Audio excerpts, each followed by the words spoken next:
Gray is here on the Blaze Radio Network. Good morning, American.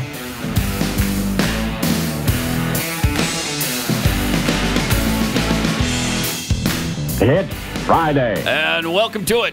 Memorial Day weekend.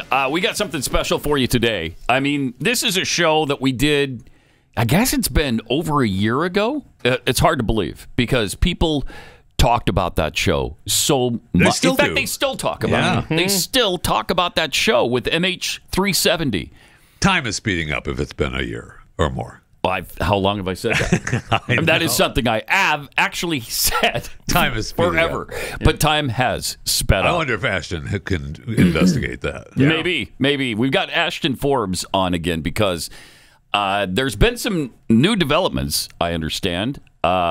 Ashton Forbes has been looking into this for how long, Ashton? Years, right? Yeah, already a couple of years, so thanks for having me. Right. Great to have you on again.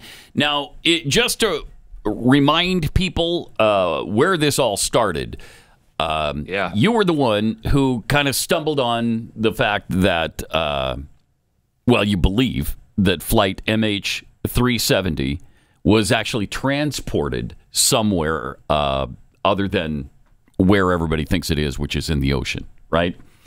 Yeah. So you believe that there was some kind of technology involved that they actually transported that flight? Yeah, they committed a cover-up. The United States military is the one that covered up the disappearance of MH370.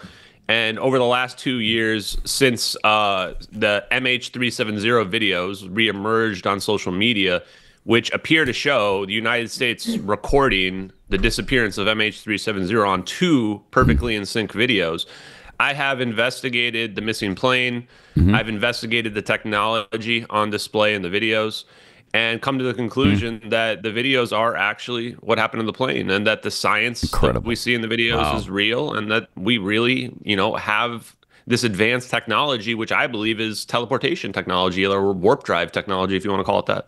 I mean, it's astounding and it changes everything if it's true. Right? I mean, if this technology is available, though, why don't we use it more? Why is it being we may not have the expertise why are they being so right? secretive about it? Well, you're right. It changes everything. And that's the big mystery about MH370. Why did we cover up a civilian airliner that disappeared? Yeah. It's because there is this technology that will change everything. I think undoubtedly it's connected to this UFO phenomenon. But for me, I'm the type of person that I'm not going to believe in aliens until you show me the alien walking out here. Until that day happens, then it's our technology, and we've been having it secretly advanced. I think that since the Manhattan Project, the United States government got completely out of control with the suppression of technology behind the scenes, from the Atomic Secrecy Act, the Invention Secrecy Act, the Mansfield Amendment. And I think they hit a technology singularity where it's just reached a point where what they have behind the scenes is so far beyond the paradigm, the public can't comprehend it. And it's being hidden for national security. It's being hidden because its destructive potential it makes nuclear weapons look like little child's toys. So from that perspective, you could see how the United States would look at something like this and say, hey, this is the most powerful super weapon possible. Not only can the public not know about it, but we cannot let any adversary even come close to having this technology. Because if any two warring factions have this technology, our planet is toast. So I even understand why they would gatekeep it, why they would hide it. And it's not just war and destruction. Even if we assume that everything's going to go swimmingly, we're talking about reshaping our entire society. Sure. From our capitalist society to even the way that we govern and structure our society. Okay, just as kind of a refresher course for those who may have missed the first time around on this transport technology, why would they do that with this particular flight? Why would they risk, exposing this? Why would they risk what about this flight necessitated using this technology?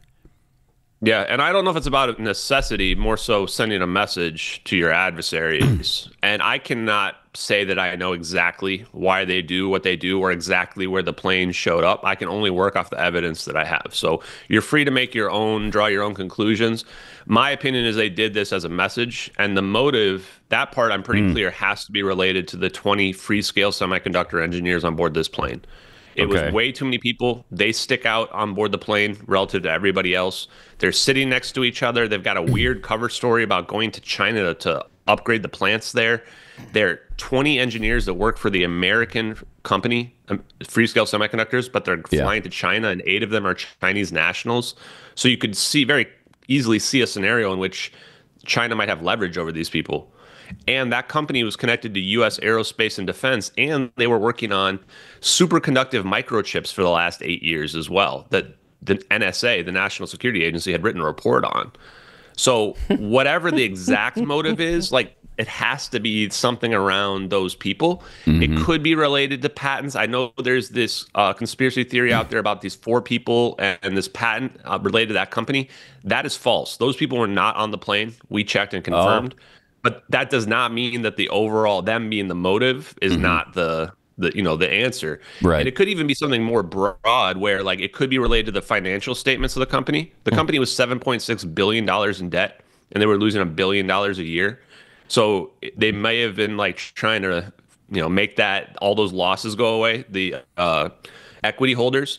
It could also be that they had some overall like microchip technology, like maybe the next generation of microchips was something that company had worked on behind the scenes, Yeah. So it's hard to say exactly what it is, but to me, it's clear that this was some espionage, counter-espionage between China and the United States.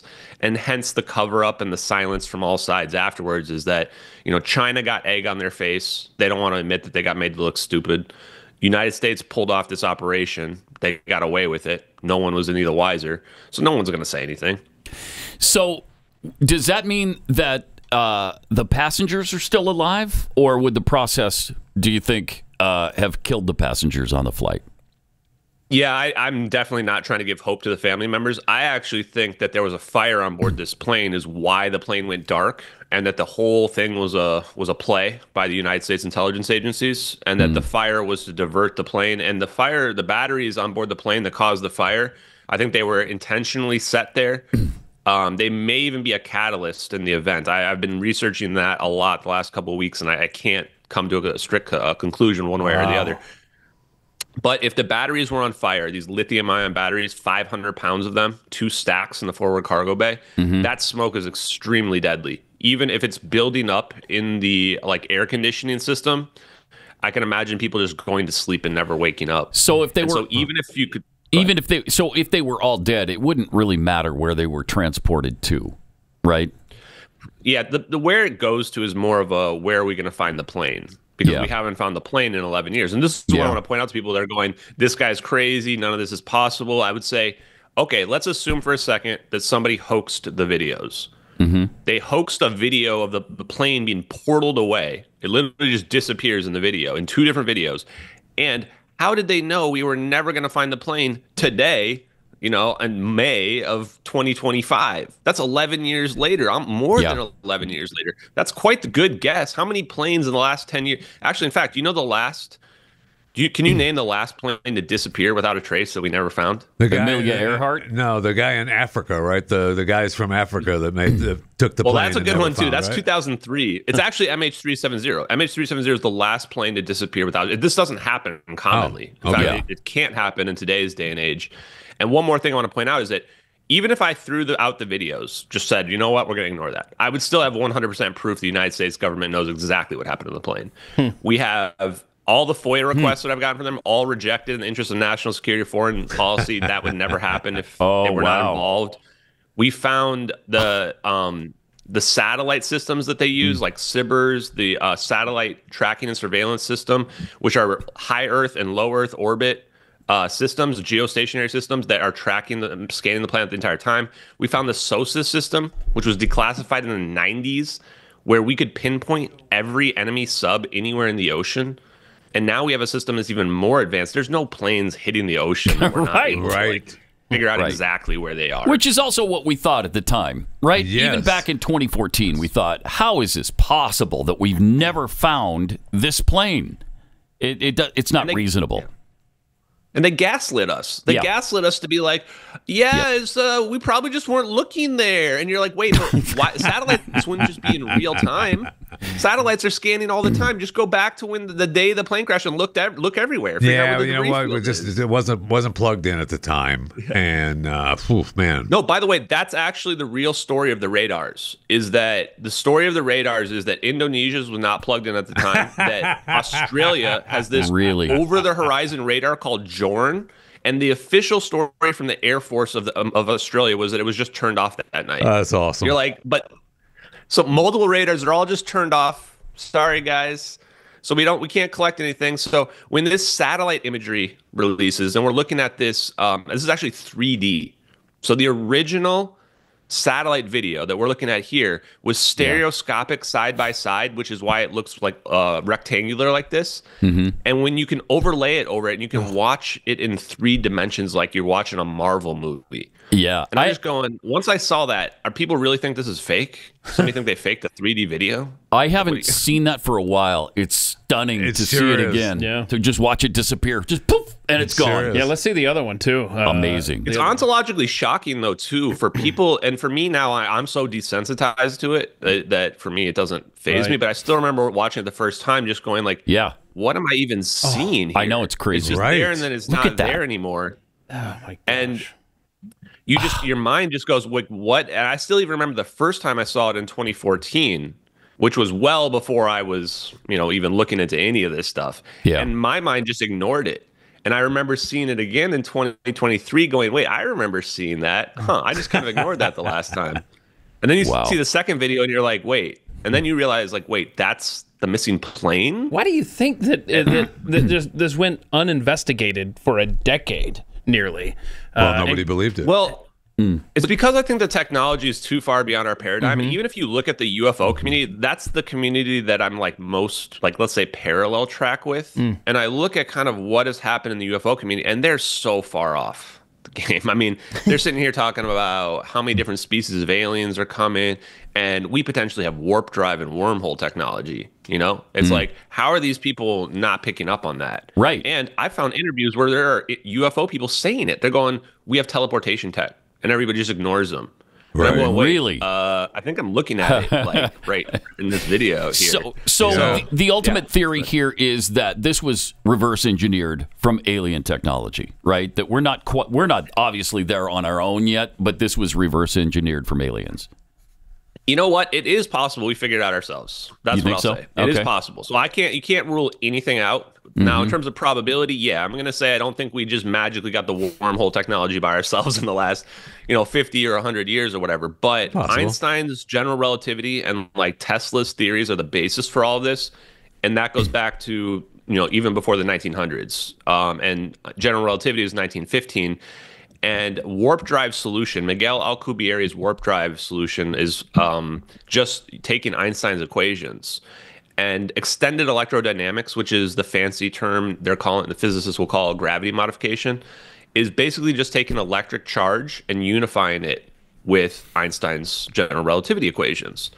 So the math has been there. It's been sitting out there for 100 years. So it's not even so much like, how did investigators not figure out about MH370? How did UFO people not figure out about warp drives and wormholes? How did academia not figure out that we could do this? They've had 100 years to figure it out. And I would argue in the last 50 years, physics is going backwards. We're not even getting closer to this. We're getting further away from it. You go talk to an academic physicist, and they're going to say negative energy is an exotic substance that doesn't exist.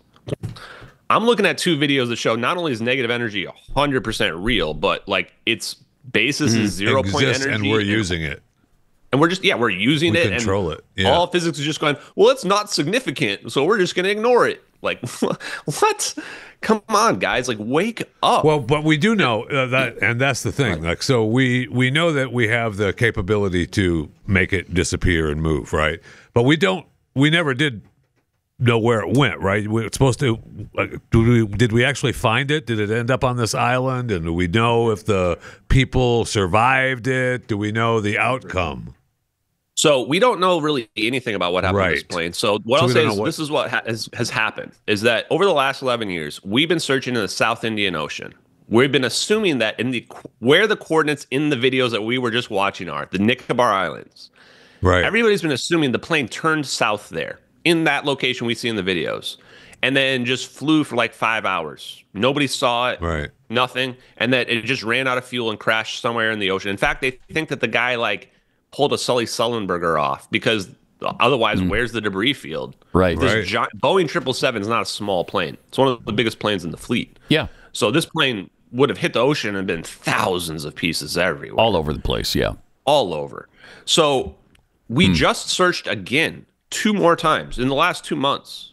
China searched, and there's one guy saying, I know it's in this secret hole down there, and the pilot was studying ocean topography to find the exact spot to put the plane down. That's the guy from China, because I thought there was a search team out of Australia too that believed that too, right?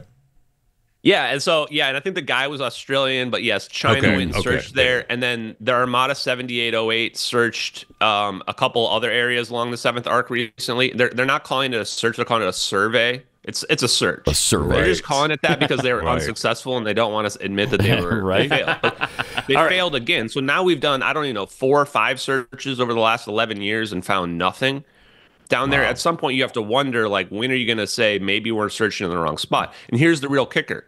People are probably screaming right now, well, what about the debris that was found, Ashton? First of all, the debris is not enough debris to even prove the plane crashed. That flap they found, that they take a picture from the angle, make it look huge. It's 7 feet long. Each wing is over 100 feet long. You can fly and land without a flap. Right. So the amount of debris does not prove the plane crashed, and it's physically too far away. Now, I want to add to this, because I might be one of the only people that actually looked at the CSIRO physical debris tests that they did.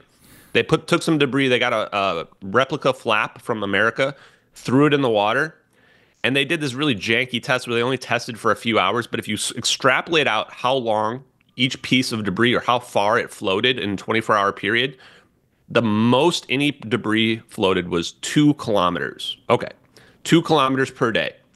In order to get from the South Indian Ocean to Africa, where every single piece was found, you would need to, on average, drift 5 to 7 kilometers per day. But wait, the physical debris test showed only drifts 2 kilometers. And you would need it all to drift in the same direction every single day. Right. There Which is zero chance that debris comes from a plane that crashed in the South Indian Ocean. None. And the fact that there are models out there and people trying to gaslight and lie and say, I've seen articles that say, these models prove that the debris showed up exactly where we expected. That is straight up bull. All right, we've got much more coming with Ashton Forbes. Did you know that Fast Growing Trees is the biggest online nursery in the United States, and over 2 million happy customers? They're happy for a good reason, because they've got great trees that arrive at your doorstep. You don't have to go to the big box store to get them.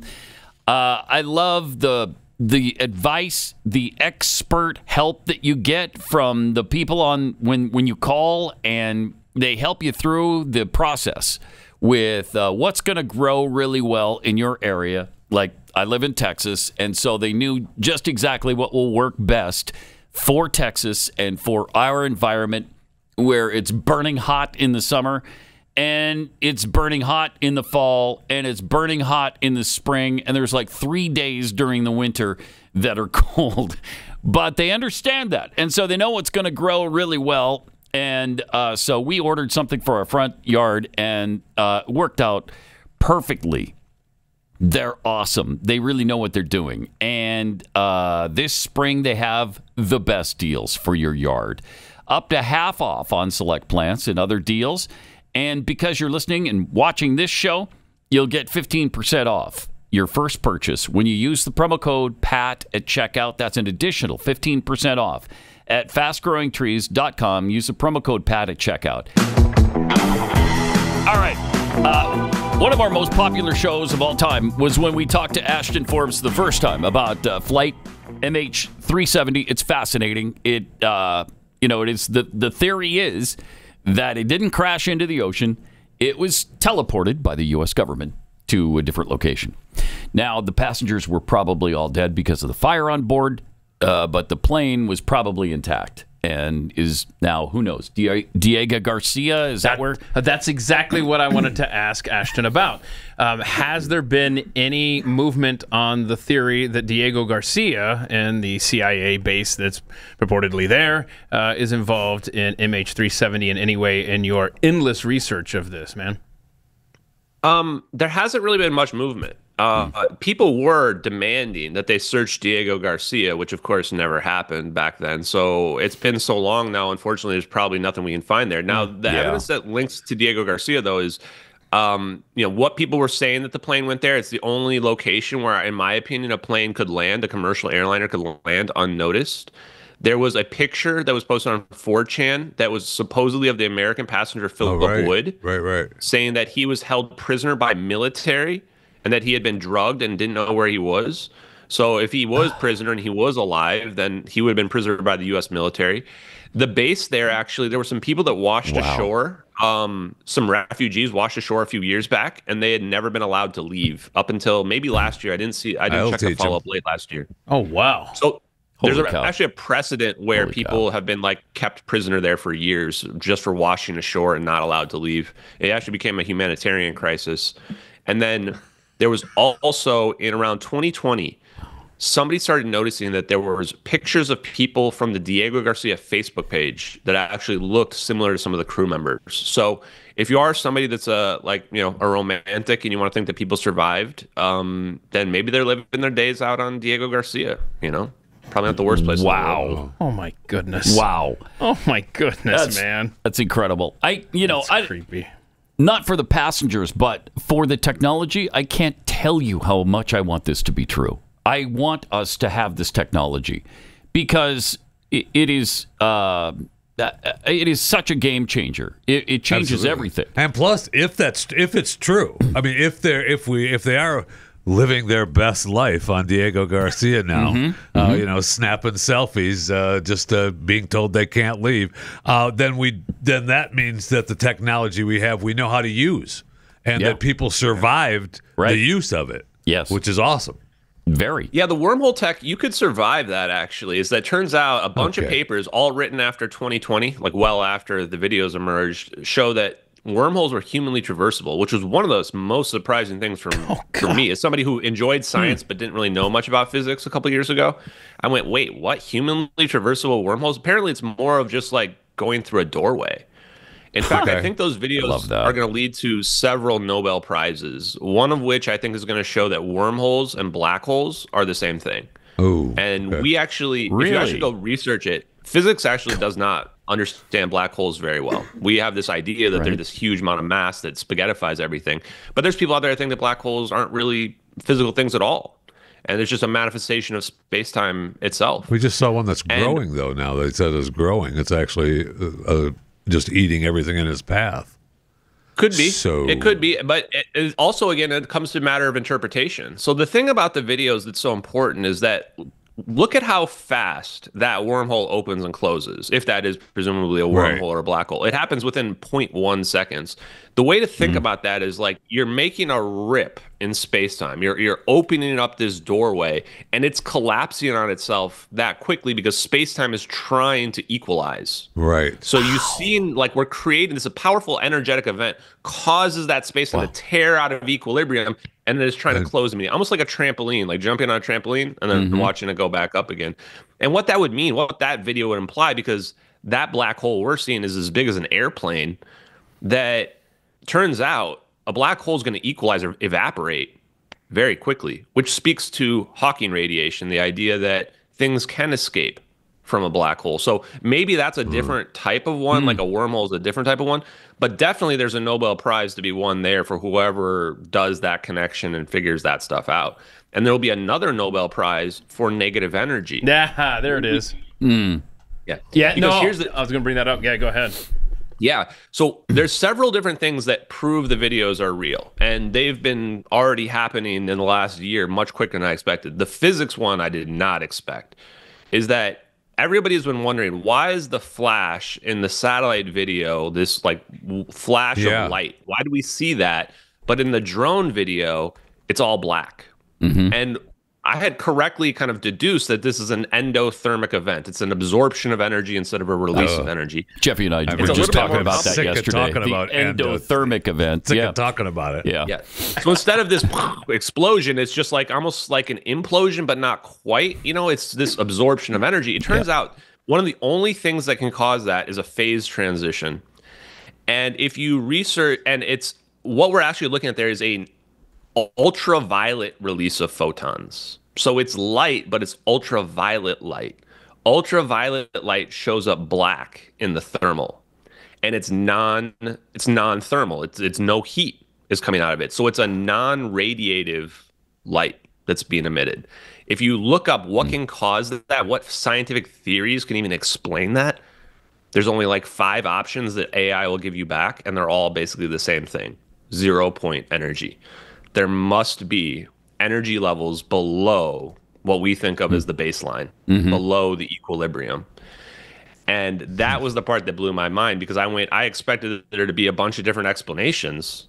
And then the only explanation I get back is the one that I've been saying for the last year: 0-point energy. It turns out there is this energy. We're on the ocean of energy. We're sitting on top of it, and we think there's nothing there below us.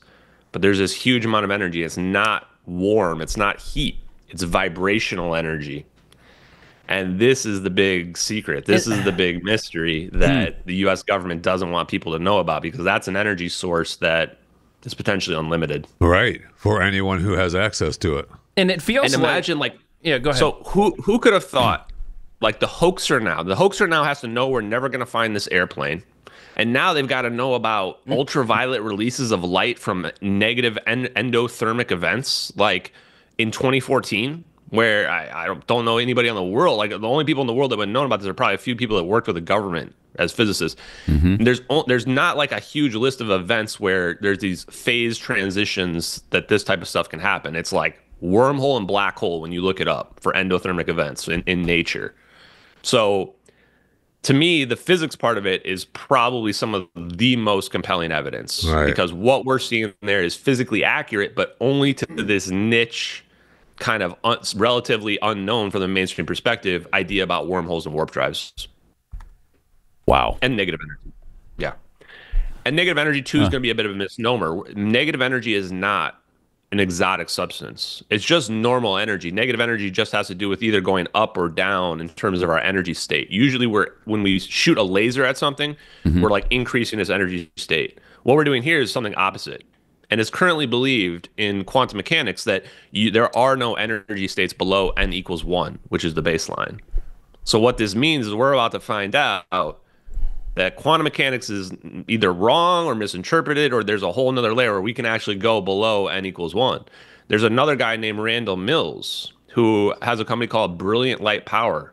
He has his own theory called hydrino theory. And this is the only other theory that I found out there that can explain an energy state below ground.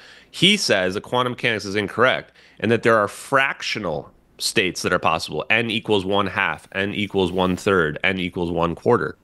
And that not only can you achieve a negative energy level, but your hydrogen atom, for example, there's a stable orbital below n equals 1, which would mean that you would have this release, non-radiative release of energy, and now your hydrogen atom might act very weird. So you might have these exotic states of matter that we don't currently know about, but might be possible. Wow. And the reason why I bring that up is that that might explain the orbs.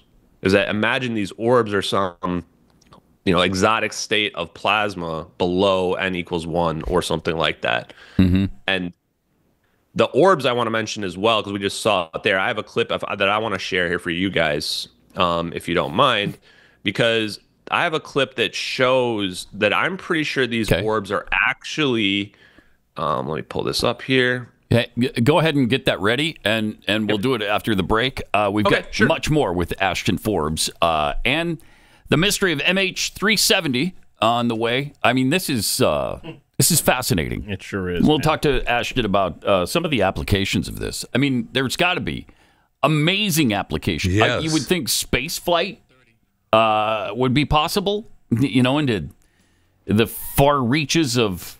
let alone our travel here on this planet. Travel here, travel in space. I mean, let's go. Yes. Let's go. All right, more coming up with Ashton Forbes. Pat Gray, the Blaze Radio Network.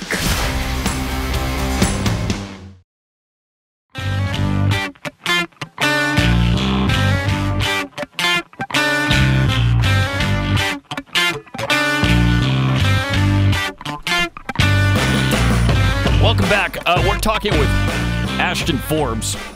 This is part 2 of MH370. Part 1 was like a year ago. Hard to believe. It sure is. Because people have talked about that so much, Yeah. and they continue to discuss it. It's about MH370 being teleported. Yeah, if you want to see the part 1, it was April 26th, 2024, Pat Gray Unleashed. Okay. Wow. And Ashton, I mean, has so much more information since then. Oh, my gosh. Yeah, a great YouTube channel, by the way, at JustXAshton on YouTube. Okay. Ashton, so you were about to show us one of the videos that you were talking about? Uh-oh. We got to get the bigger picture of Ashton here, Joe. Can we get... Yeah, okay, so here's something that's actually relatively new on these videos, is that when you watch this clip, this is a clip from when the orbs first get around the plane. Right. I want you to notice that the orbs are perfectly green, spherically green here. This is something that it was a small detail that only picked up on after I spoke to NASA physicist Dr. Yu about magnetism. Now, watch what happens right here is that the orbs are still green. They're going to blur for a second, and then you're going to see them change. Now look at them. They're not green anymore. And they're going in a different pattern, too. Yeah, and now they've changed their pattern, and you can actually tell they're like almost looks like an orange slice in the heat signature after that. Wow. And if I was going to keep playing this out, there's not a lot of other parts where you can see, but right there, they're not perfectly green anymore. Why is that? Why do we see that? It turns out the answer to why we're seeing that is that they're creating a magnetic field around the plane. And when they do that, the green part is the negative electron shell. Those are scaled up atoms. The blue part in the center is the positively charged nucleus. The yellow part is slightly hotter because it's the electrons. The electrons are slightly hotter. And that's the negatively charged part. So just like with a magnet, what's going to happen? The negatively charged part's either going to pull towards the center or be repelled away from it, depending on the polarity. So why are we seeing the orange slice? Because they're creating a magnetic field there, and that's causing the electron shell around these little orbs to interact. And that's why all of them interact. So not only are we seeing that, we can actually tell what's happening from the control mechanism of these orbs. They are locking into the plane, and once they lock in, they're shifting formations, and then you're seeing the heat signature change. And then right before the plane disappears, it happens again. So right before the plane disappears, right there, you saw it blur again. Yeah. And then you see them come back, and then they converge. Why? Because they've changed their magnetohydrodynamic flow of the plasma. And what this does is then it changes like the polarity of the magnets, and then they just converge automatically because they're being pulled together. So right there, you see them change their orientation. And once they pop out of that, the magnets are attracting one another. And then once they get too close, the force becomes so powerful that, boom, rips through. So these are like magnets that are times a million, times a billion, maybe. I don't even know how powerful. Extremely powerful magnets. Oh my gosh, man! It's really fascinating. I mean, it's incredible, and I keep going back to we've got to be able to control it, though, right? How much? What does it take, energy-wise, manpower-wise? Everything who's at the controls and where would they be? Happen, and we have to be able to control making something go through this wormhole or black hole or whatever you wanted to call it, and then we have to control where we want it to go once it goes through there, right? I mean, that's seems like mind-boggling. It is. So the questions then, in terms of how much energy will be required, we're going to find out that we're wrong about needing this huge, huge amount of energy for a wormhole. Right now, physics says we need the amount of mass energy of Jupiter, something like that. Right. Obviously, that's not the case when we're looking at that video.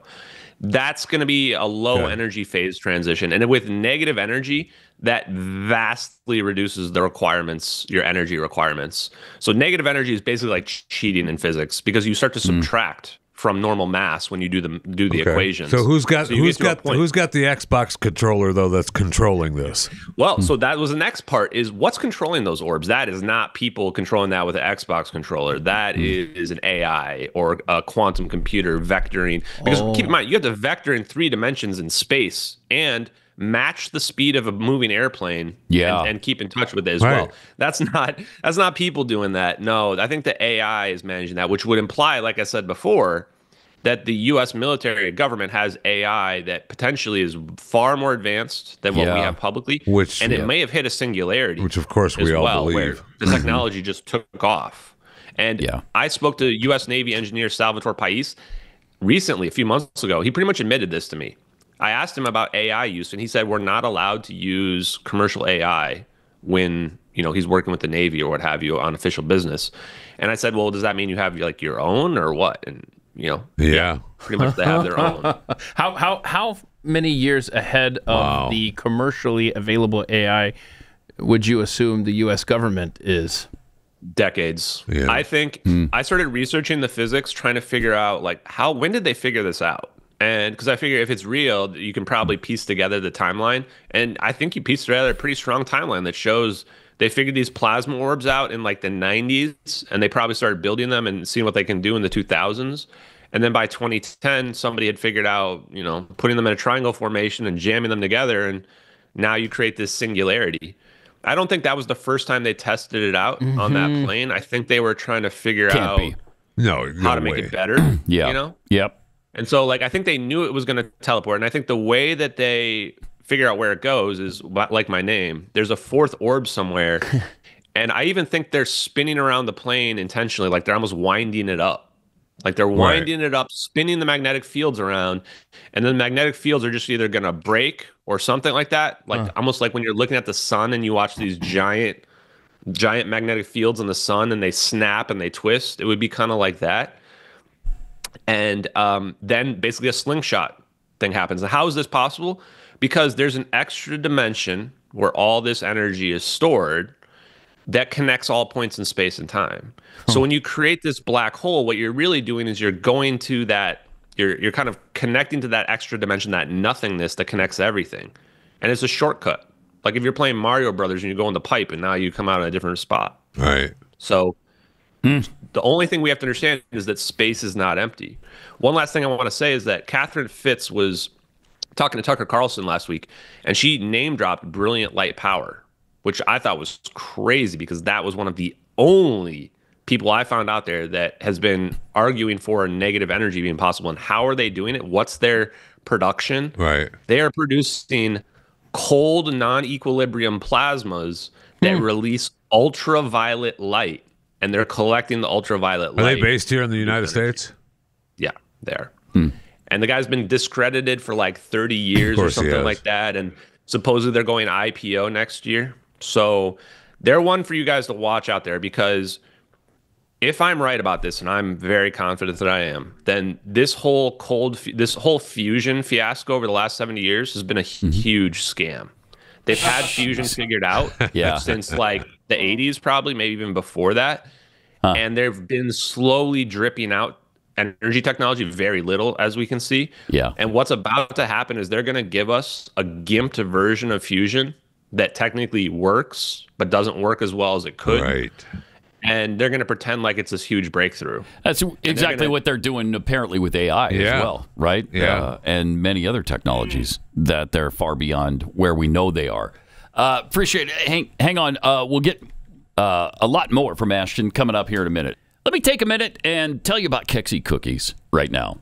You probably know by now that Jackie and I, along with my son Sean and his wife Megan, own a bakery, Kexi Cookies. For years, we've said that they're the best cookies on earth. Seriously, though, that's not an idle boast. Part of staying in touch as a business is checking out what our best competitors are doing. One of the last places on our list that we had to sample were all the big bakeries at Disney. We just went there last week, especially Gideon's, who is such a popular place that they have a line outside their shop that can be up to a 2-hour wait just to get inside to buy a cookie. It's not a roller coaster ride. It's a cookie. So we were really excited about trying it. Anyway, Kexi blows away all of those cookies that we sampled last week. And while Gideon was the best that Disney's bakeries had to offer, I don't think they're owned by Disney. They're just on Disney property. And to be honest, we thought we might meet our match there, but we didn't. To be honest, I'm not good at self-promotion. It makes me uncomfortable. But really, I don't have anything to do with how good these cookies are. That's all my wife. That's all Jackie. She's the baker. She's the keeper of the recipes. So it's not even really self-promotion. It's just promoting a phenomenal product. So to sum up, these are the best cookies on earth. But don't take my word for it. Try it for yourself. Kexi.com. Mystery of MH370 Part 2 with Ashton Forbes. Fascinating stuff. So much more. Yeah. Yeah. I mean, holy cow. Yeah. We've learned a lot more in the last year. So, yeah, I think, Ashton, we had concluded, you had mentioned this wasn't the first time that they've been messing with these orbs and seeing what they can do. Do you have any thoughts to, have they made other items possibly disappear in their previous attempts? Any thoughts on that? Probably. Now, do I know? No. Yeah. If they've been doing it, they've been doing a pretty good job of covering it up and hiding it, which goes to show that why the MH370 videos are so important. We're not going to get another opportunity like this to expose them. I don't think these videos leak out very often. There's like a whole wall of silence when it comes to special operations and stuff like that, which, by the way, this is definitely a special operation, black operation, covert operation, whatever you want to call it. These people don't talk, like, at all. So for this to happen is like a once-in-a-lifetime thing. And you asked a question before, why not use this more often? A lot of people ask me that. Why not take over Russia? Why not take over China? Why are we not taking over the world? We do control the world. Why do you think nobody's ever attacked America in the last 70 years? Because they know if they even dared to even threaten us, it would be game over, like, rapidly. The type of this technology is the type of technology you only break out when you need to break it out as a trump card. In fact, it was a huge mistake to use it on this plane, obviously, because it leaked out. This is the exact reason why you don't do it like this, because what happens if the videos get out? Now everybody knows what you have, right? Now it's all been exposed. And by the way, that's what happened with Edward Lin when he leaked the videos. He triggered a national security alert at the highest levels. I actually didn't know this when I first was identifying him as the guy that leaked the videos. So those videos are a huge damage to national security. I can't deny it. And to your point, yes, this can change the world, but let's not pretend like they're only hiding this for evil reasons. We have to assume that somebody made logical decisions on why to hide this at one point in time. I imagine that it probably went down like 60, 70 years ago when one of the smart people in the Manhattan Project was like, oh, yeah, we also found out that we can amplify energy to infinity. And they were like, yeah, that's way too dangerous. We're just going to keep that hidden forever, right? Yeah. Now, I can imagine that's how it played out. Yeah, let's keep that in our inside voice. Is there an update on what Edward Lin, do we know where he is, what he's doing? Oh, there's an update. Oh, boy. So this was like the biggest thing that happened in the last year, which was that one day, all of a sudden, I got a message saying that somebody found a YouTube video of Edward Lin. And I'm like, what? No. I couldn't believe it. So I'm looking at it, and sure enough, I'm seeing Edward Lin talking to me. It looks like an older version of Edward Lin on a YouTube video that he made. And he's calling himself Edward Soraya. And he's it's like a residential living facility type situation that he's like got some franchise for. And I just can't believe it. And I'm thinking, there's no way this is really him. It can't be. And then he shows a picture of himself in the Navy, and it's him. And I'm going, wow, it's the same picture that was used in the news articles about him. And I'm just going, wow. So try to reach out to him, call the thing, make it a big deal, and he won't reach out, won't reply, anything. Can't get him to contact me. So that was one huge aspect of it. Around the exact same time, somebody on Twitter got in touch with his lawyer.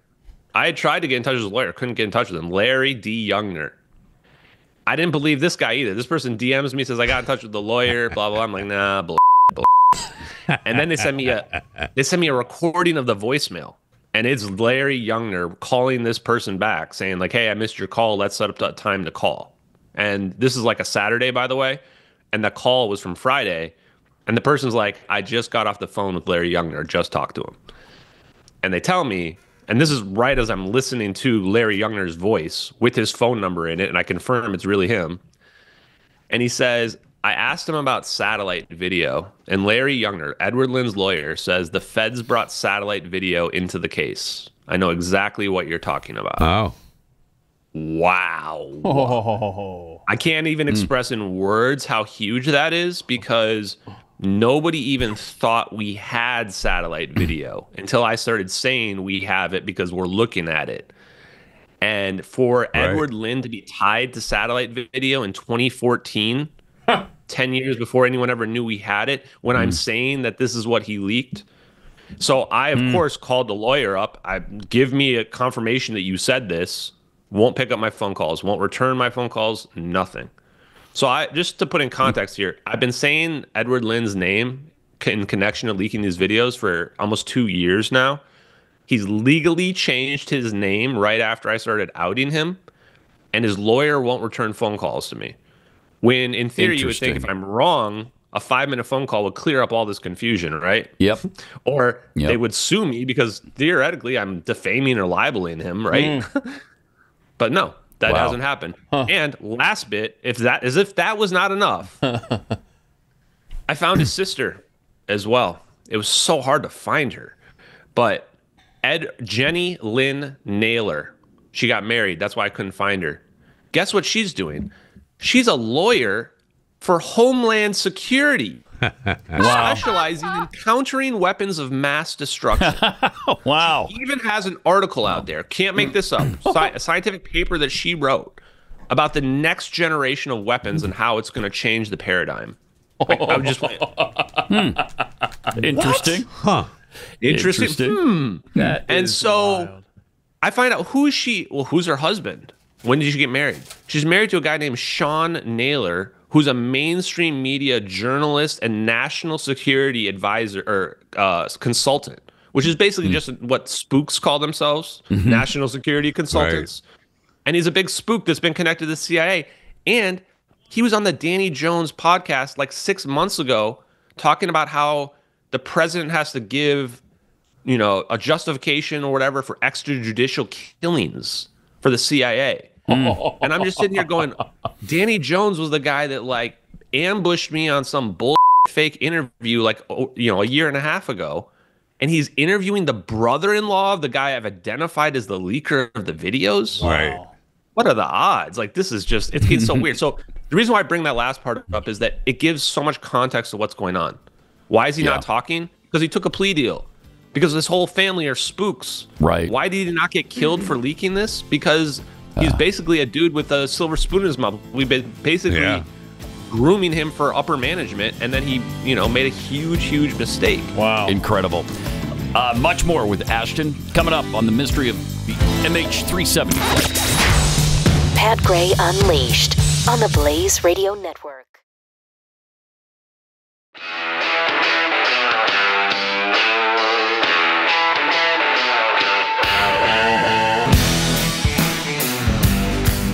Pat Gray is here on the Blaze Radio Network. Good morning, American.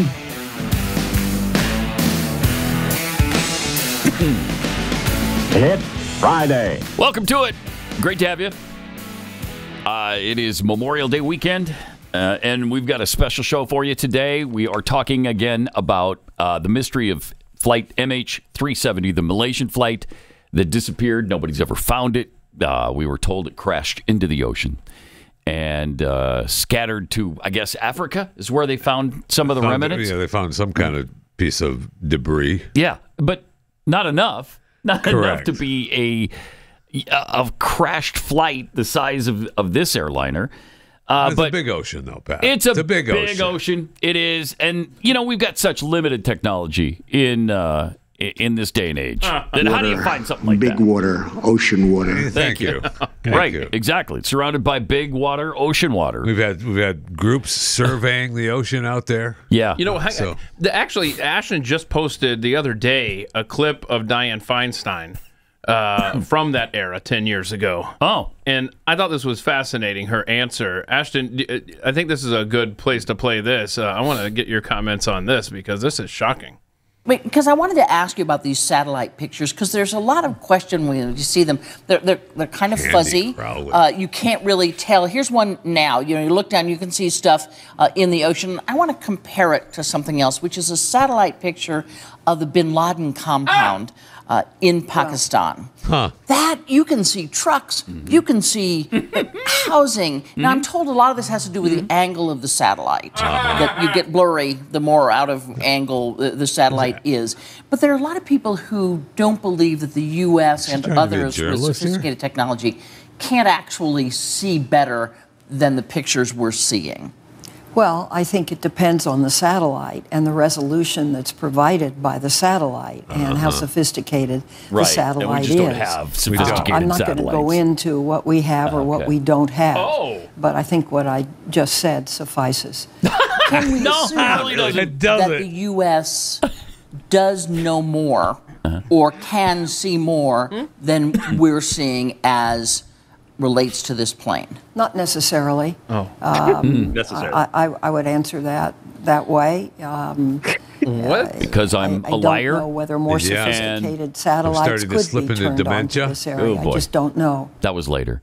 Oh, sorry. She talks about turning them on there, too. Like, what are you talking about turning satellites on as if like I'm going to turn the microwave on? Like, no, the satellites are just on all the time. That's why we have these giant database farms storing all the data. Like, fascinating. How do these people think they work? Clip. And then you mentioned in that post, if I recall, that was the only time someone was asked about the satellite images of MH370. Oh, yeah. Well, Ashley Crowley, I mean, they ran her off. I love looking at the old mainstream media news feeds and stuff because it's just so bull. You're just sitting there and I wonder, like, are people going to do case studies about this in the future? About like how terrible the question? How is nobody asking about our satellite capabilities? And how is Dianne Feinstein getting away with saying, and I think that's a good enough answer? No, it's not. What do you mean? She's on the intelligence committee. I mean, she's lucky. We got lucky that we got that out of her. Wow. They couldn't even explain the types of satellites. She's like, it has to do with the angle. Well, no, not really. It has to do with the distance. So when we're looking straight down, we're usually looking down through geostationary satellites that are super far away. And that's why it looks straight down. Now, the benefit is you're always looking at the same spot, because you're not moving relative to the position of the Earth. You move along with the Earth. So that's the cool thing about geostationary satellites. The downside is they're super far away. So you don't have great resolution, right? Well, what's the solution? Low Earth orbit satellites, which are 40 times closer. So much, much, much closer. Problem is they move really, really, really fast. I think it's like 16,000 miles an hour, really quick. So what did they do to solve this problem? And I guess I'm the only one who's publicly talking about this, is that they basically linked the satellites together in a constellation so that when the satellites are going around the Earth, they're just scanning the Earth, beaming that data to ground-based computers. And then when one satellite goes over the horizon, the next satellite's coming around over the horizon. And what does this mean? You have persistent coverage. I mean, we saw maybe like 20 years ago, 10 years ago, we didn't have full coverage. But at some point, you've got enough low Earth orbit satellites where you can do that whammy footage, that what we were looking at, that satellite video, for probably the whole planet. Back in 1998, we saw the documentary Enemy of the State. And they had pretty good coverage then. Yeah. Do you know the story of that? Is that apparently after that, the CIA said, we want that capability? That's how the story goes. And so apparently that's what they did. And that's around the right time they started developing the cyber system, late 90s. I actually spoke to a network engineer, and that's how I learned about what I'm telling you here now.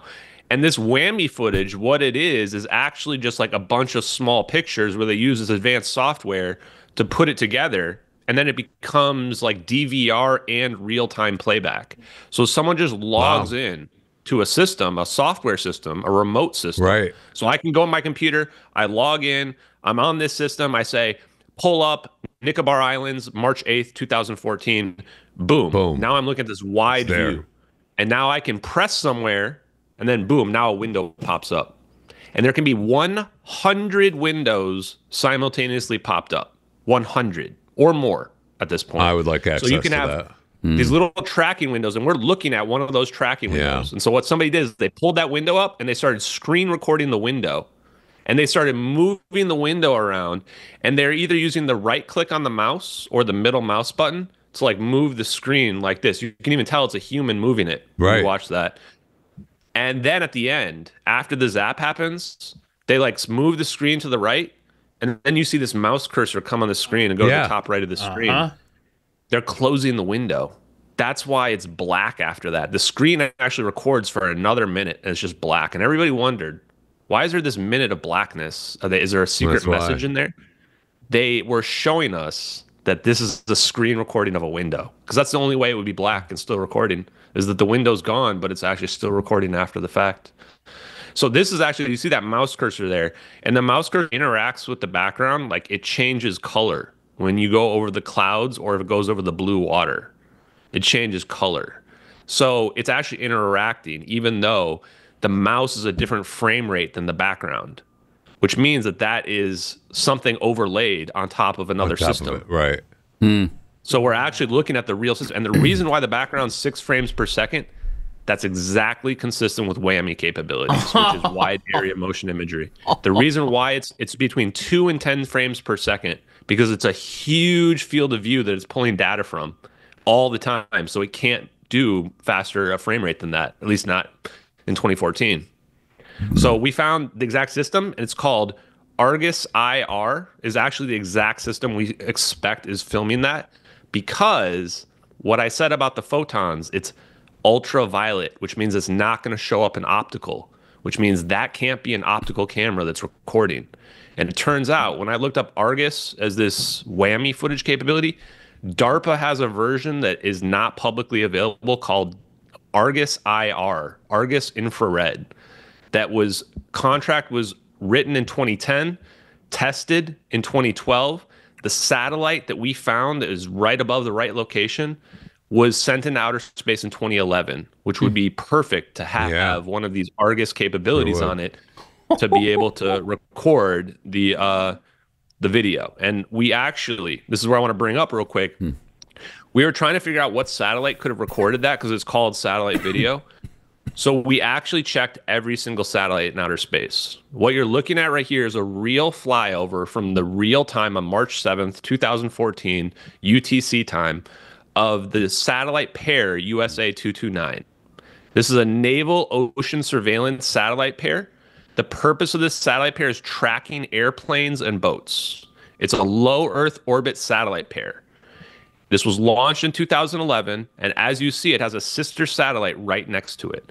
The coordinates, this bubble you see down there, that's the coordinates in the MH370 video.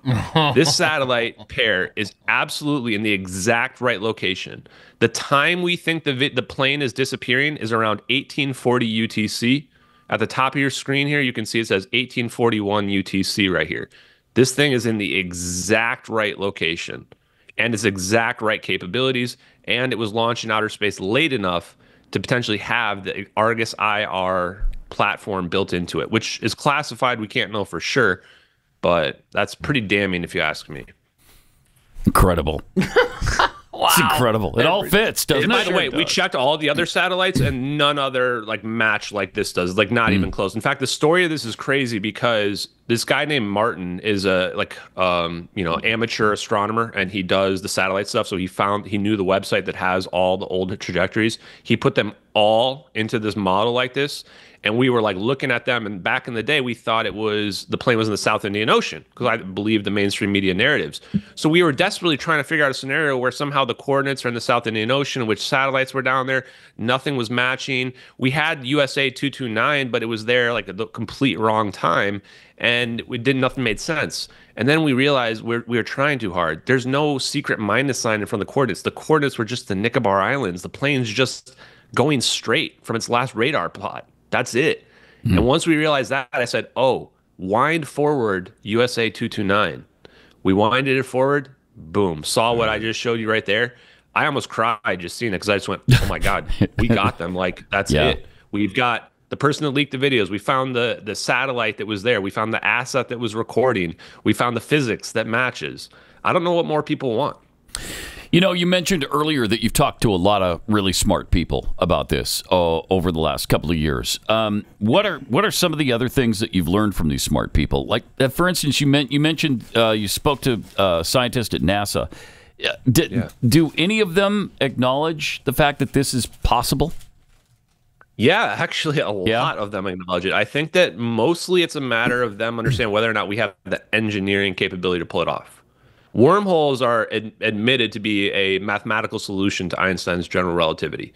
So that part's not in question. The part in question is, can we actually achieve negative energy? Yeah. Or can we achieve the energy levels required to pull that off? So Dr. Yu, for example, very smart guy. He actually was on Patrick Bet-David talking with Terrence Howard. That's where I initially saw him. He believes that everything can be simplified just down to magnetism. That everything can be explained by just simple magnetism, including electricity, including all four fundamental forces, that it all just boils down to magnetism and spin and orientation. You know, whether or not things come together and repel. And to me, I love that theory because it's just physics and nature is simple. It's not complicated. You know, and it creates complex things, but it's all based on simplicity. And for him, these ideas are, you know, because he believes that everything is based on magnetism and that there is a medium that we are in. If you have that idea that space is not empty, then warp drives and wormholes all become, it's just a matter of when it's going to happen. You already know that it's physically possible. Yeah. All a warp drive or a wormhole doing is pushing through the medium itself. And the reason why people don't think it's possible, they think that negative energy is an exotic thing, is because they don't think there's anything there. They think space is an empty vacuum. And 0-point energy proves that wrong. Yeah, and science has really gone beyond that empty theory now. It's dark matter, at least, right? Yeah. They believe it's dark matter. They don't know exactly what that is, but they believe that it fills up, I don't know, 68 or 70% of all space. So, I mean, there's something everywhere. There's no nothingness in space. Right.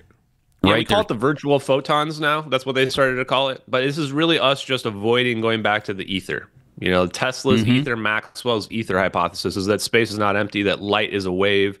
All waves require a medium. Therefore, there must be an ether of energy that we are in. And that's what we have to go back to. And that will explain dark energy, which is the most complicated one. They can't really explain. Why does space expand? Well, because space is energy and it's just filling in the void.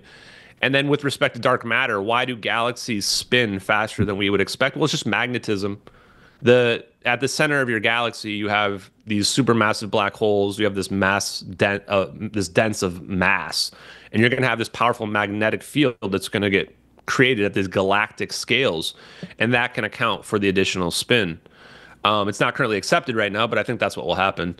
And we've just got to a point now where we went down this path of particles and light being a particle so far, where we had to invent these ideas of our gaps in cosmology. For example, did you know that without a medium, we can't even explain why our solar system is stable? Like, Jupiter should have tugged us out of our orbit, out of the solar system, like hundreds of thousands of years ago, if not millions of years ago.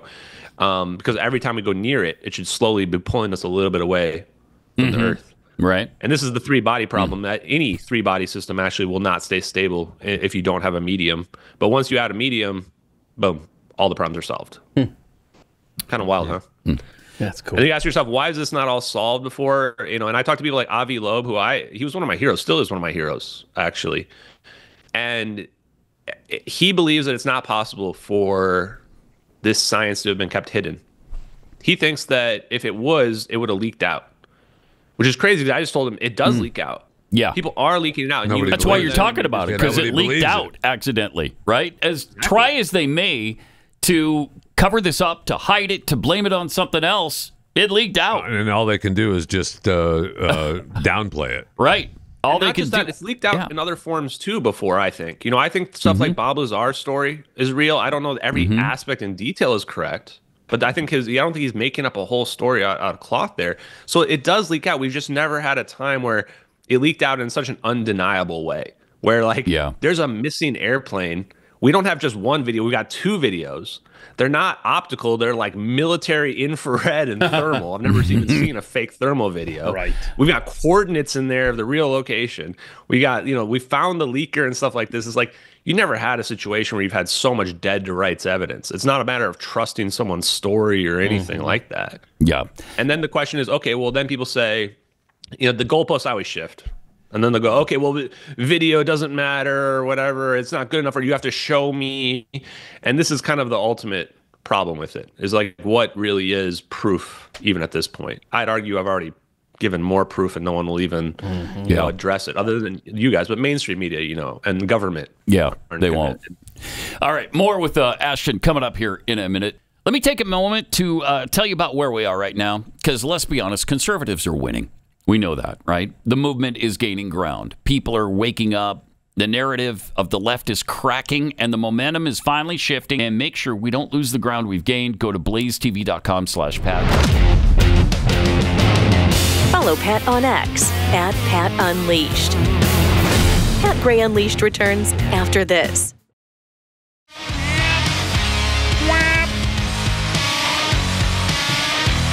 All right, this is part 2 of our discussion, which began, I guess it was last April 26th. Is that right, Keith? Did I hit? Yes. So if you want to check out the first edition of this show, it was stunning. People still bring it up. Seriously, that's why I thought it was just a few months ago. I know. I'm like, what? That didn't happen a year ago. April 26, 2024. Incredible. So the MH370 disappearance has been fascinating to talk about and look into, and Ashton Forbes has been studying it He's for the expert. years now. This citizen journalist. You can go to @JustXAshton on, I assume, Same X. handle on X, same handle on Okay. YouTube. A lot of great stuff. He Awesome. has talked to a lot of very smart people as he's trying to unravel this mystery. And now that's the thing.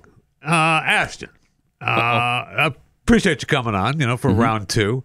You've talked to all these smart people. You've told us you've name-dropped all these smart people you've talked to. We got it. Who is the dumbest? Who's the dumbest smart person he's talked to? Smart person you've talked to? Okay, hold on. Before you honestly, answer, maybe No, he's I don't gonna really answer. talk to dumb people. Honestly, I think the bigger thing is like the issue is mainstream academics. The thing that bugs me is when I listen to them talk about some of these concepts and they don't really understand them or understand the implications of them. When people talk about the Casimir effect is this crazy, wacky experiment. Why does the Casimir effect exist? Right. Nobody can understand it. You're like, the Casimir effect's been around since 1948. And if you're a science influencer like Neil deGrasse Tyson or whatever, your only job is to understand it. Right. That's it. Understand the implications of it. I come in and I guess it has been years now, so I can say I've been researching this for years. I come in and in a year or two can figure out, the Casimir effect is the answer to negative energy. It shows negative energy pressure. Gravity's a pressure force. Boom, something's there, right? Does Neil deGrasse Tyson not admit that? Does he deny that? He was on his Star Talk show. There's this clip of him out there where he was just acting confused and not even understand what the Casimir effect is. Wow. And so that's why I'm sitting here going, wow, like these are like the normies science physics heroes, right? Yeah, and I'm yes, for sure. Cosmos. But the problem now is I'm seeing that this is all just bull. Is like it's the same bull in academia that it is in the UFO community, where there's these people that are just selling whatever the current narrative is that's out there. They're science communicators. All they're doing is they're just people on social media finding what the newest science thing is and then blurting it out like it's this, they're giving their interpretation on it and everyone's ordaining them. That's what they have become. They're not doing original research. They're not actually doing any experiments or anything like that at all. And they're not even looking at the cutting edge stuff. So you're just lumping all those together as the dumbest. You're not going to give me a specific. I think he just answered. It's Neil deGrasse Tyson. I think so too. Yeah, which I'm okay with. That is, they think that like whatever is in the mainstream media and the public is like that's the most advanced thing. Right. I mean, that's asinine, though. It sure is. That is asinine. It's either asinine or naive, or you're just lying because you know better than that, right? And if you were to confront them, they would probably say, well, yeah, they have more advanced stuff. And you're like, well, how do you reconcile those two understandings? If they have more advanced stuff they're hiding, what is it? What does it look like? Exactly. Right? So as you've gone through this journey of investigating, and God bless you, man. I mean, this has been absolutely fascinating. And what a ride to watch you online on your X account and on YouTube. And honestly, to Jeffy's point, believe it or not, about who you've talked to and maybe some less impressive people, do you find yourself now, a year and a half, 2 years into this journey, Ashton, do you find yourself more I guess, optimistic and hopeful and excited for where this is going to lead? Or are you more frustrated that we don't have all of the answers yet, despite all of the work and effort that you've put in? I'm in a pretty comfortable spot. I mean, I look around at the landscape and I see people shifting towards my perspective and waking up, and not people that are, the alien head people, like normal people that are like, oh, yeah, why don't we have advanced propulsion? Why haven't we got any energy breakthroughs? Why are the miles per gallon on cars going down? Normal people are starting to ask those kinds of questions and wake up to it. And that's what really needs to happen for disclosure to occur. People wonder, what is disclosure? Is disclosure President Trump saying that, yeah, aliens exist and we're in communication with them? No, I don't think that's disclosure. I don't think anyone really cares about that. Maybe some people do, but most people are going to go on with their day. Disclosure is when we wake up to realize we're living in a prison. We're living in a very carefully orchestrated prison where information is being curated and passed down to us, and technology is being curated and passed down to us, potentially for decades, if not longer. What they think their children, we're the children and they're the adults, and it's what they think we can handle at any given time, right? I mean... Yeah, and I think we just wait. And what I'm seeing is that they just keep making mistakes. And it's like, this is a situation where you can't force the issue. And if you try to force the issue, you're going to make a mistake yourself. And then they're going to expose it, discredit you, attack you. I'm just sitting here going, let's just keep adding to it. Let's just keep turning up the temperature, like boiling a frog, pretty much. Yeah. And every time they keep making a mistake, expose it. I mean, look at what happened recently with Kratsios, the technology and science advisor for the president. He just comes out and in a speech says that we have stagnated ourselves. We made a choice, and that we have the ability to manipulate space and time, annihilate distance. Right. We're going to get into... was freaking out. We'll get into that a little more deeply coming up here in a minute or two. But this is fascinating because be thinking about.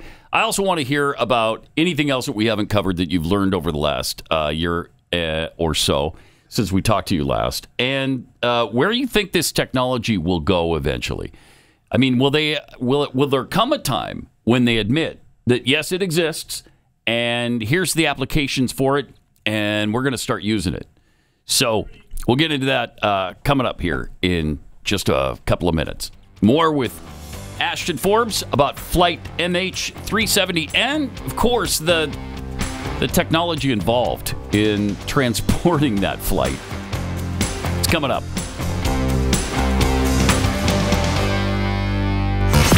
Pat Gray, the Blaze Radio Network.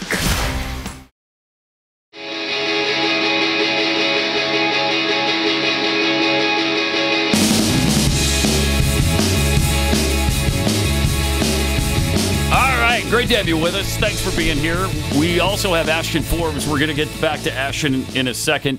But we wanted to share this because Ashton brought up the what is his title? What's his title, Jeffy? What is his title? Michael Kratsios. Michael Kratsios is the director for the White House Office of Science and Technology Policy. That's way too much. Okay, he's the science guy for the White House. Okay, so Michael, this is Mike, the science guy. Mike, the science guy, who is an actual science guy, unlike the douche we always have to hear as a science guy. Thank you.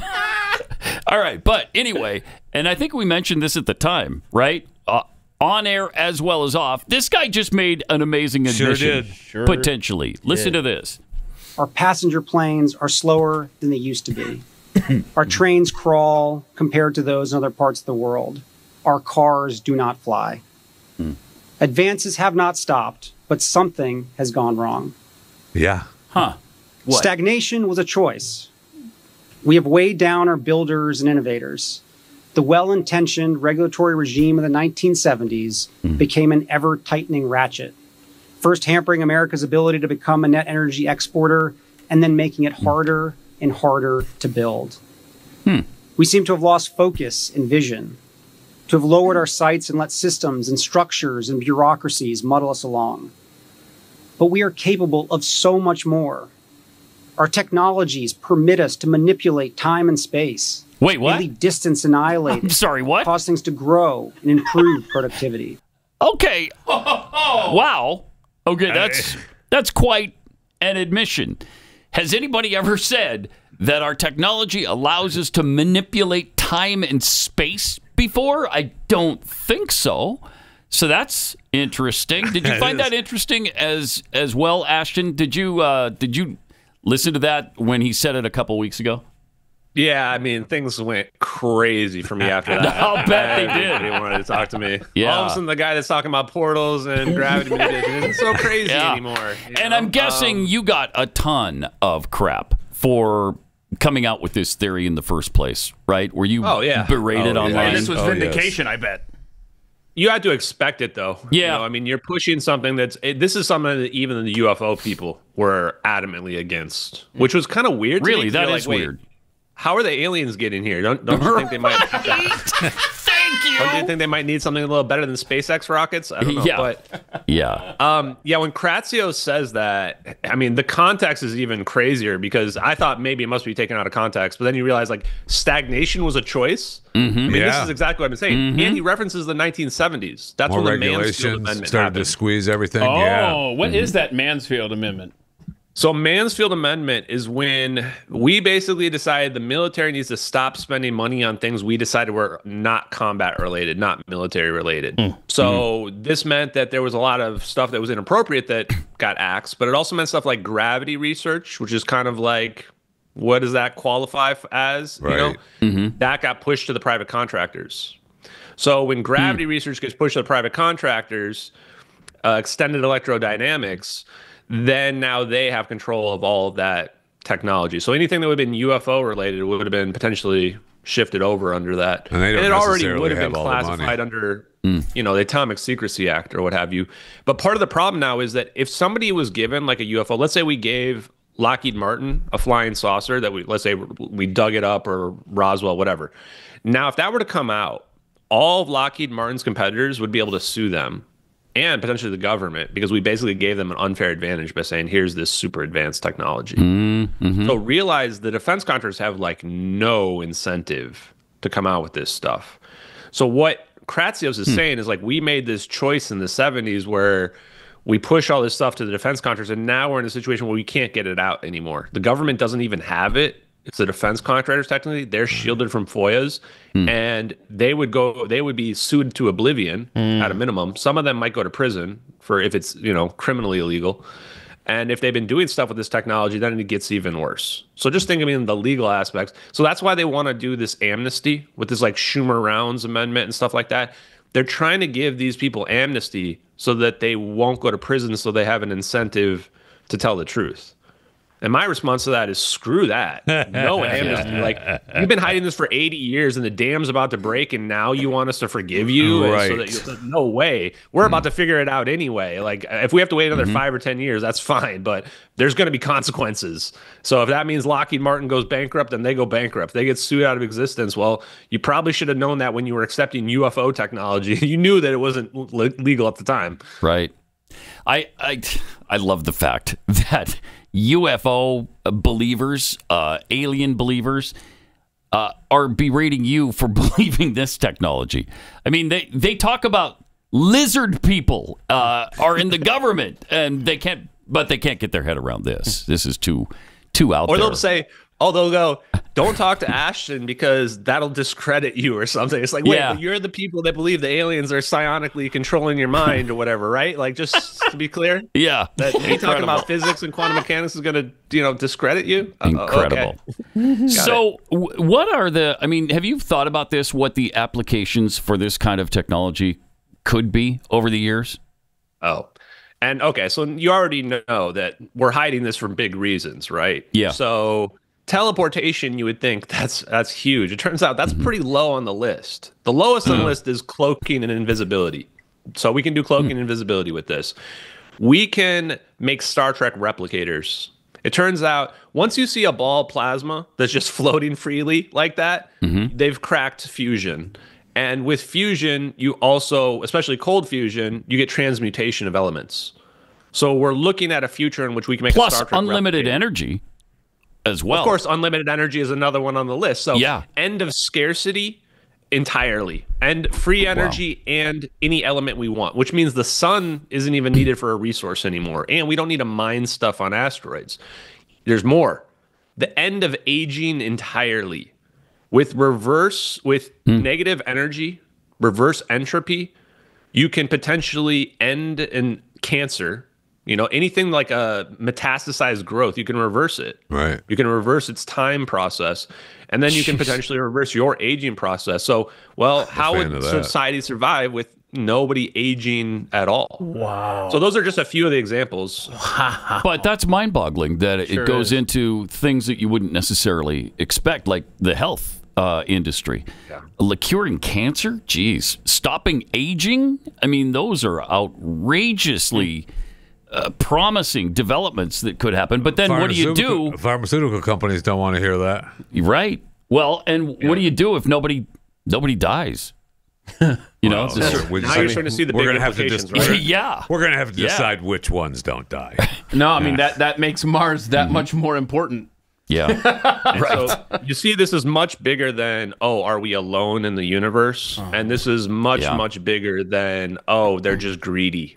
This is like, okay, we're not talking about just greed now. We're talking if we have the technology, just from the weaponization and danger of the weaponization, we can make a weapon that can annihilate the entire planet.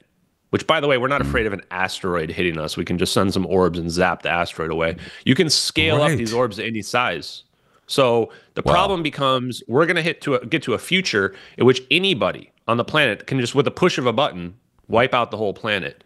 So how do we prevent that from happening? Our society probably has to be structured in a way where we can't allow that to happen. Okay. So you can imagine however much oversight the government has is only going to get worse. And maybe they know this is going to happen and they've been pushing us towards that with this whole one world government. And I just got my real ID, so they're probably tracking me everywhere I go now. Of course they are. Like that's probably what they been think tracking you, Ashton. Believe me. Yeah, they have been tracking for me, you specifically. Probably.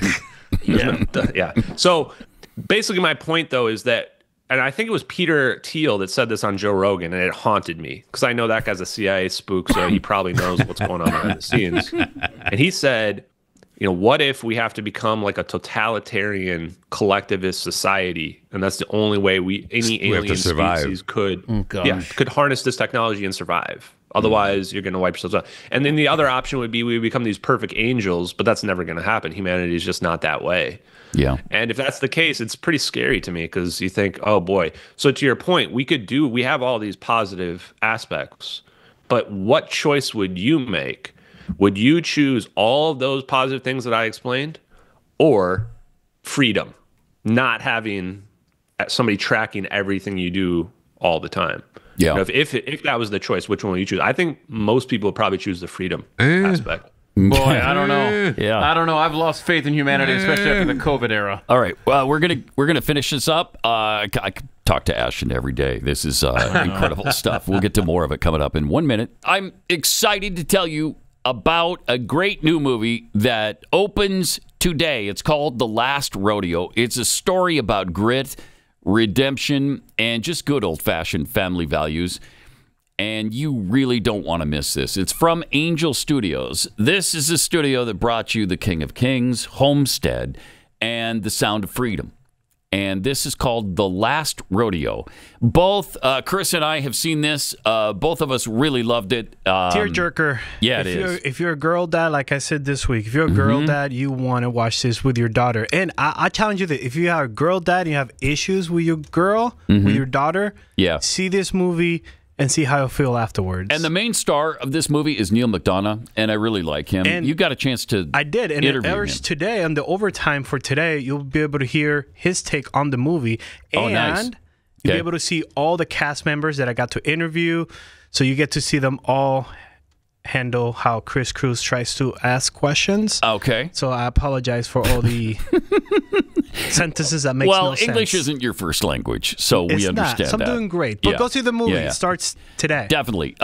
Theaters are selling out fast, so get your tickets right now at angel.com/unleashed. Get your seat for The Last Rodeo, which starts today. That's angel.com/unleashed.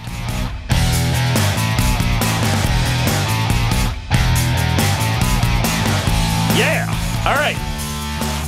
We're going to wrap up our discussion with Ashton. Fascinating. Ashton Forbes, who we talked to about a year ago on MH370, and he's come up with even more fascinating information. No kidding. Quite an update. We've got a lot deeper than just the missing plane. Yeah. And I wonder, Ashton, my goodness, I ask you this every time because I am genuinely concerned for you. Do you ever look over your shoulder, or have you had any incidents in the last couple of years where, somebody's followed you or what have you? I mean, anything going on in your world that you care to tell us Especially about? now that you're living in London. Now that you're in London. I mean... No, Belfast. Now that you're in Belfast. Now that I'm in Belize. No, but I do think that my life expectancy has gone way down as I'm disclosing this. And I've just decided I don't even care. Honestly, I would rather we try to get this information out. I mean, to your point that you said right before the break, I agree. I've become so jaded that the crazy part is there's probably, if there are bizarro worlds, there's probably most of me's out there is probably on the gatekeeper side, actually. Like, I totally see it from the perspective of hiding this. I don't think our civilization's ready for this technology. We're just not. But at the same time, if we're using it to teleport airplanes away, then the bad guys already have it. So I don't see a world in which we can keep hiding it anymore at that point.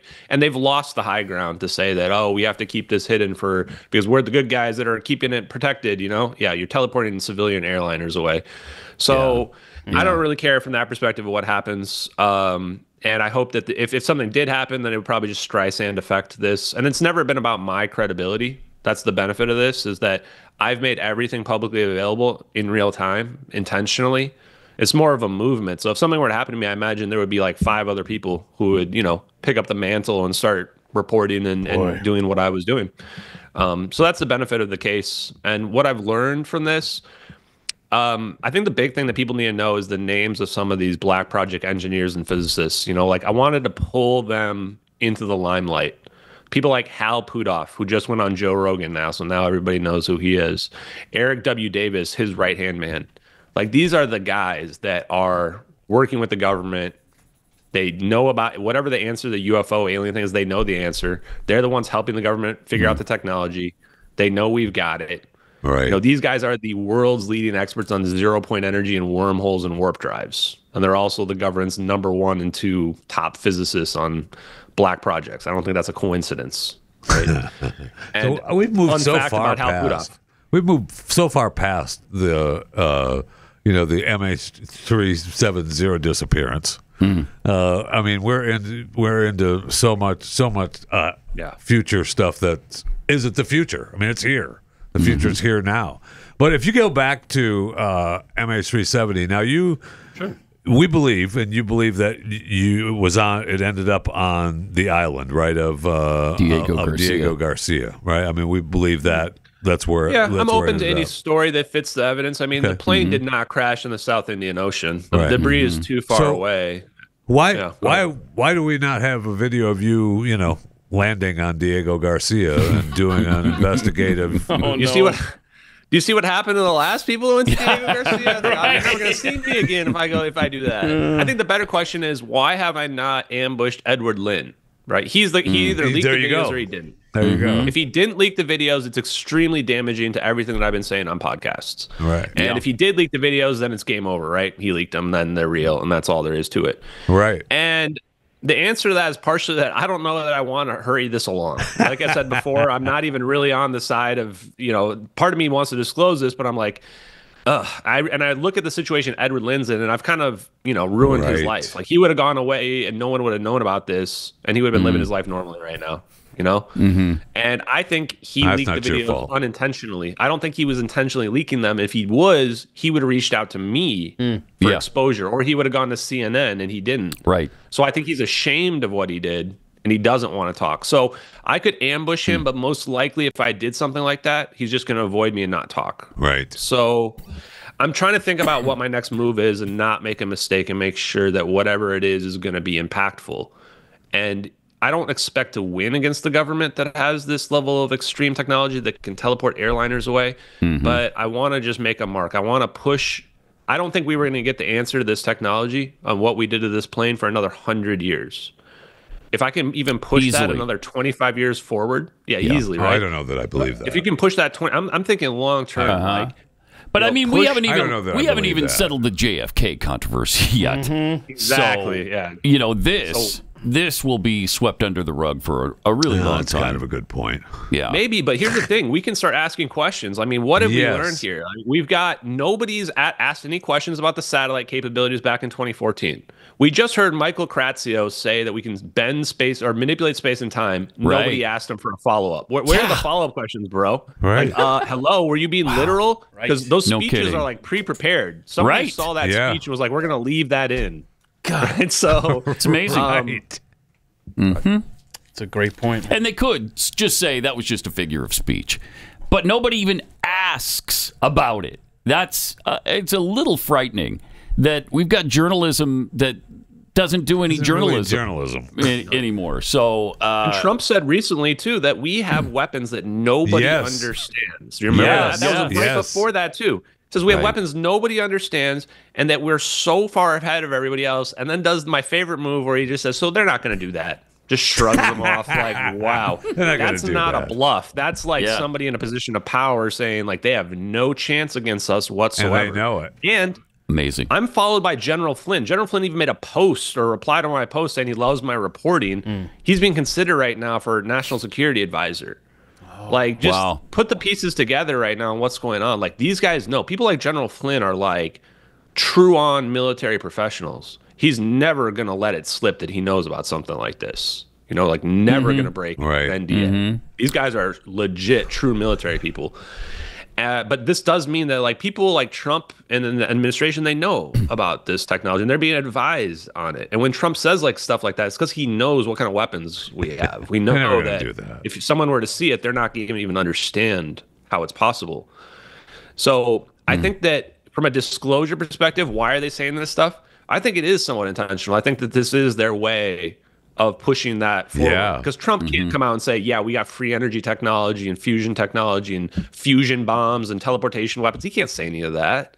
Just reality, he can't say it. But he can allow things to happen that will allow it to get more into the zeitgeist. Maybe that's why he thinks we need Greenland so bad, is because they've got all the magnets that we need to pull this off indefinitely. Seriously. That actually could be a legit reason. Magnets, very powerful. Rare earth magnets, I'm just looking here.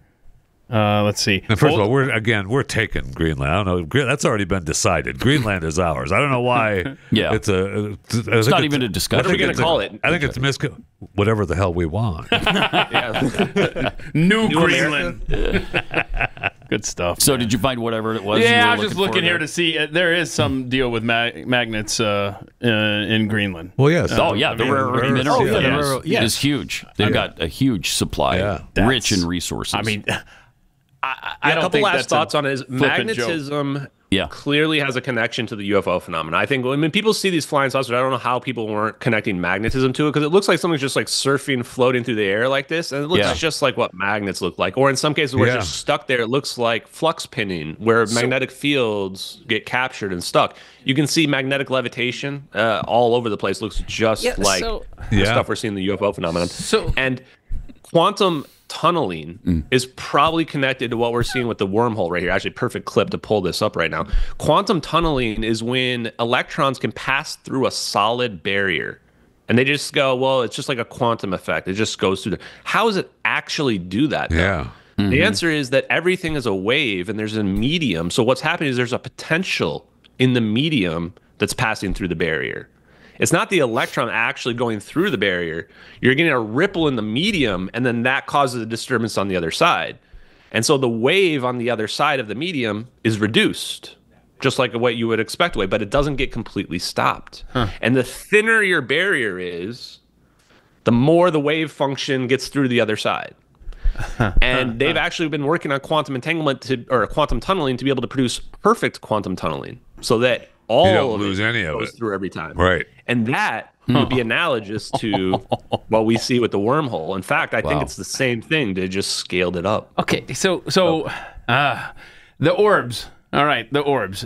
When I go to Walmart, I see in the parking lot a chain-linked area, and they've got the drone sitting there ready for deliveries. Do you have any idea where these things are hanging out during the day before they're called to action? Like, what is it, Air Force Base, or what are we doing? Yeah, anywhere. I think they can deploy them from space, from planes, from water. The second orb seems to come from the water, actually. So they have transmedium. So when these UFO people are saying they're transmedium, these orbs are transmedium. They're basically a bubble. So the bubble can just transmit in any medium they want it to go through. And they're invisible, too. I think they're perfectly invisible to the naked eye. Actually, I think that the reality is they can change the wavelength so that it's either invisible in infrared or in optical, but not both at the same time. So they're basically just using a standing wave. Like if you were to change a dial on your frequency, on your radio, and then once they hit a radio station, they've hit a resonant frequency where they have a standing wave where their shape is maintained. And so they can, by changing that, though, they also potentially change the wavelength of light that they're emitting. So I think that they're potentially invisible, and that's why we don't see them more often. But they have like a mode that they can turn into where they would be visible and they would glow. Oh, gosh. Ashton, this has been fascinating. It sure has. Not to terrify you guys at the end. Terrifying. I can teleport but things. Really, really fascinating. So stay safe. And where would people go to find out more? Yeah, check me out at JustXAshton. Listen to my podcast, Hard Truths Podcast, with some of those experts that I was talking about. You can, and check out my YouTube channel on social media to see live streams where I've researched and learned about this science firsthand, and you can come along for the journey. We obviously know you're not going to the island. Yeah. All right. Anytime soon, I hope. Ashton, thanks. Ashton Forbes. Thank you. On MH370 and much more. Much more. What a ride. Whether you believe it or not is up to you. Mull that over, though. Gives you a little something to think about. Happy Memorial Day. Happy Memorial Day. We'll see you on Monday or Tuesday or Wednesday, whatever. Pat Gray, only on the Blaze Radio Network.